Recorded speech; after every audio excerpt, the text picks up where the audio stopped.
Most of the media coverage and the U.S. government line in the United States is that drone strikes are very precise and they target with surgical precision particular militants and terrorists.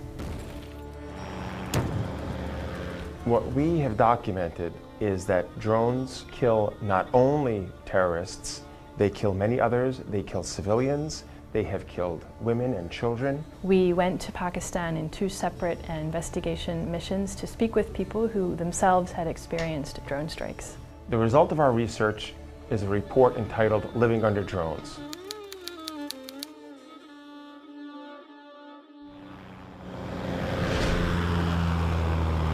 We were particularly concerned about drones because our own government is involved in using drones, and we believe there has not been adequate oversight of the use of drones and the basis for deciding who gets killed, where, and when.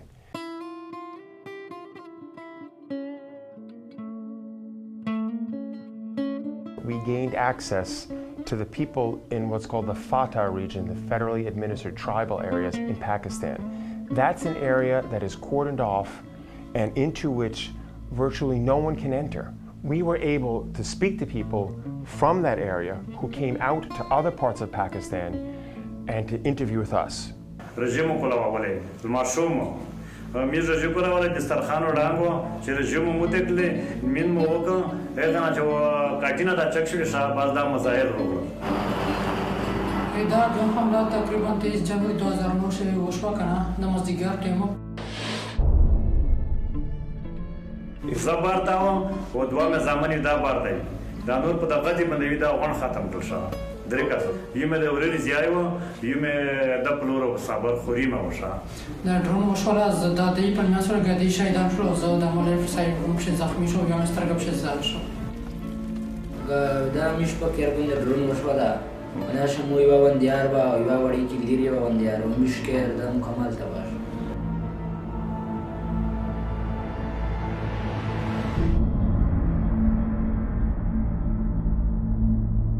One of the things we found is that there are entire communities who live in areas where drones are flying overhead 24 hours a day, 7 days a week at times.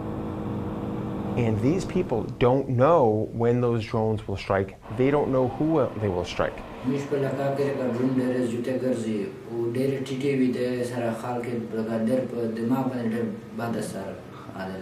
The result is symptoms of psychological disorder, of trauma, of severe anxiety, and of dysfunctionality.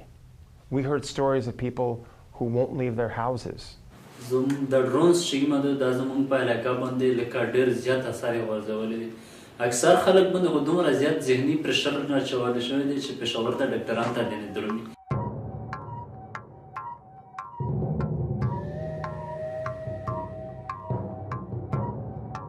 When we interviewed psychiatrists and psychologists who had treated people with these symptoms, they said that a number of people displayed very serious symptoms of post-traumatic stress disorder or PTSD. We may not have declared war on Pakistan, but for the people living in northwest Pakistan under drones, they're in a war zone.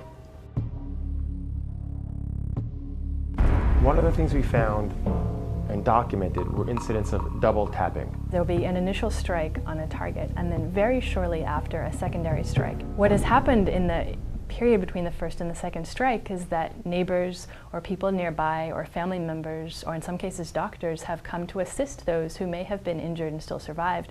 And when they're doing that, a second drone has hit. The people with whom we spoke in the communities affected, almost without exception, told us when there's a drone strike, we won't go near afterwards.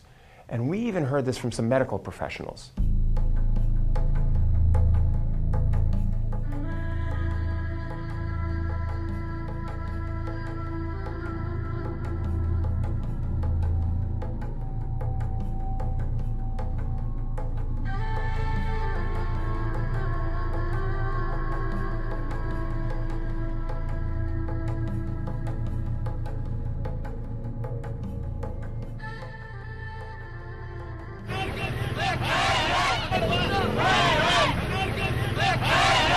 It has made people extremely angry at the United States.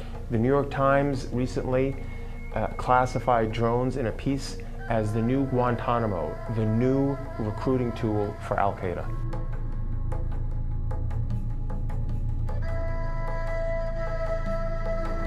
One of the things we heard from several people is that they didn't know what America was before drones. And now what they know of America is drones, death, and terror.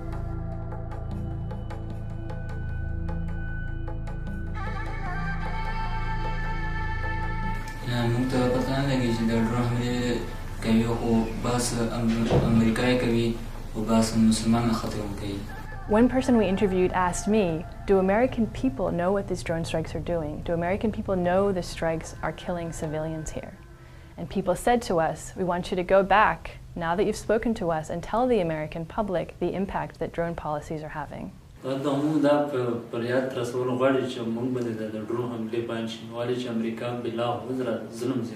Through our report, we would like the American people to understand that the narrative that they have heard about drones is not accurate. That drones cause death to civilians, they terrorize entire populations, and they may well be counterproductive at many levels. We need to rethink our policies in light of the disastrous impact the drone strikes are having on the people who live under them.